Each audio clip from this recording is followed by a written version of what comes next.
Our third problem is about a dihybrid Punnett square, which is the most difficult kind of problem that you're going to see in genetics.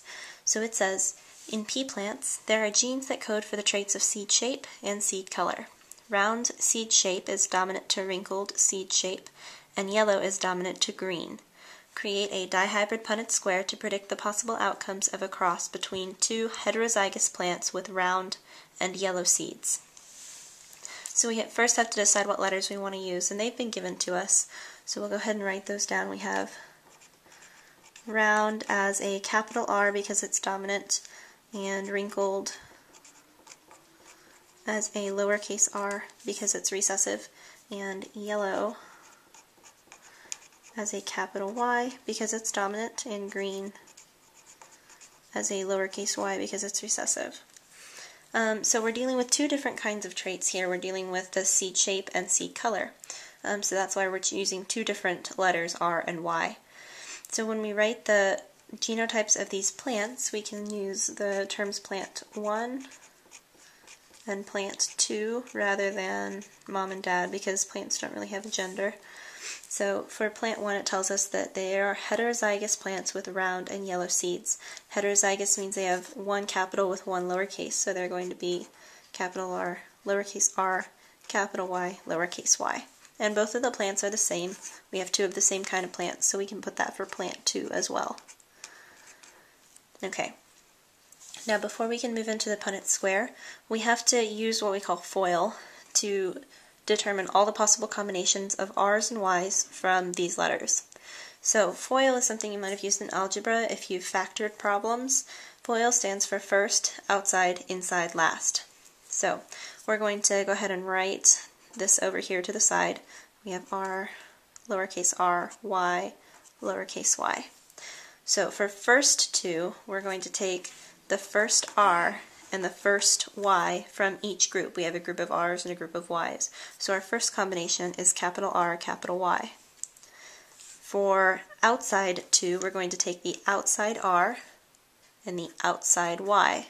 So we have capital R, lowercase y. And for inside 2, we're going to take the inside R and the inside Y, lowercase r, capital Y. And for last 2, we're going to take the last R from the group and the last Y from the group. So we have R, Y.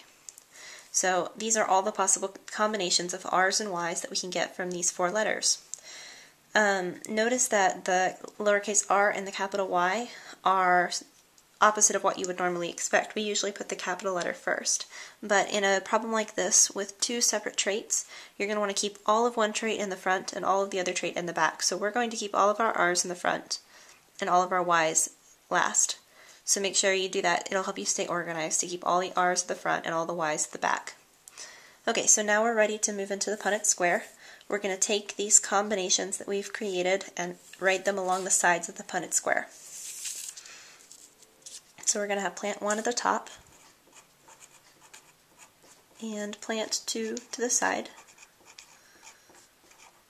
And we're going to write all those combinations across the top and the side.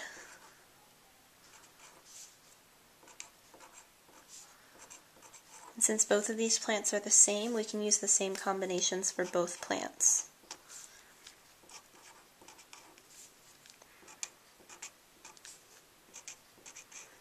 Okay, now we're ready to cross the Punnett square, just like we did before, except now in each square we're going to have 4 letters instead of just 2. We're going to keep all of our R's at the front, all of the Y's at the back, so for this first one we would take this R and write those, R, R, and then the Y's come next.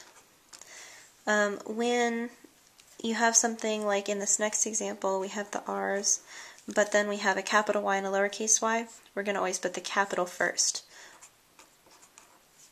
But when you have a capital Y, it's only going to come after, when you have a lowercase y, it's only going to come after the capital Y. We're not going to put it anywhere else. We're going to keep the R's and the Y's together. So like in this problem over here, we've got a capital R, lowercase r, capital Y, lowercase y.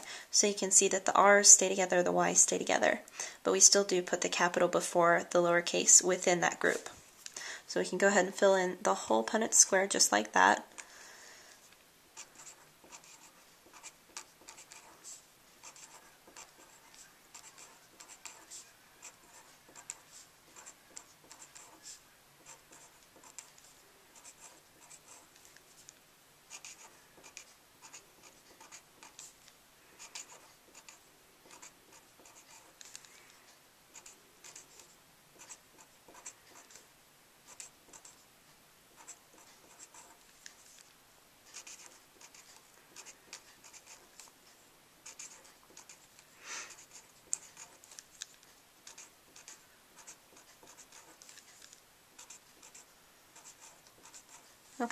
and that would be the completed Punnett square.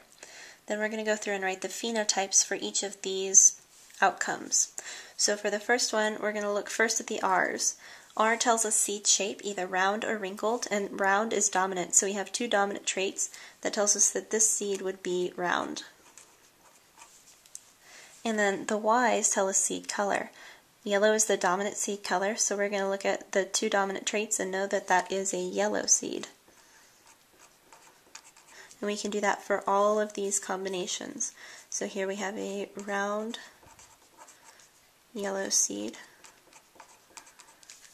a round yellow seed, another round yellow seed. This one is round and yellow. This one is round. Notice here we have two lowercase y's, so that tells us that's the recessive trait. The recessive color is green, so this is a green seed. This is round and yellow. This one is round and green. This one is round and yellow. This one is round and yellow. This one has two lowercase r's, which is the recessive trait for seed shape, which is wrinkled. So this one is wrinkled and yellow. This one is wrinkled and yellow. This one is round and yellow.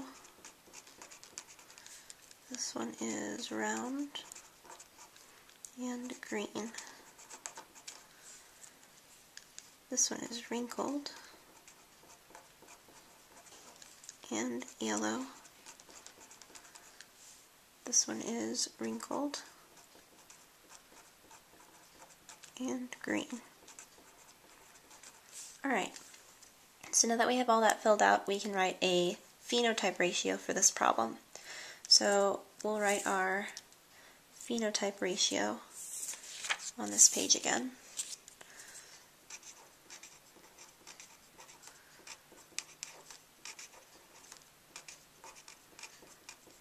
Our phenotype ratio is going to start with round and yellow seeds. And then the next one will be round and green seeds. And then we'll have wrinkled and yellow seeds.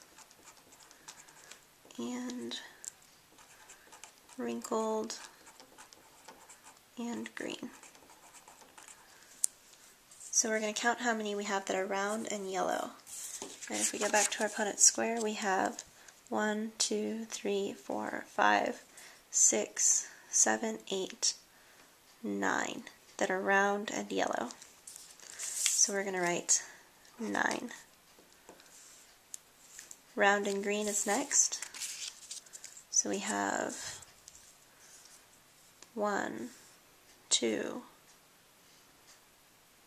3 that are round and green. Wrinkled and yellow is next. So we have 1, 2, 3 that are wrinkled and yellow. And then wrinkled and green is the last one. So we have just one that's wrinkled and green. So our phenotype ratio for this problem is 9 to 3 to 3 to 1.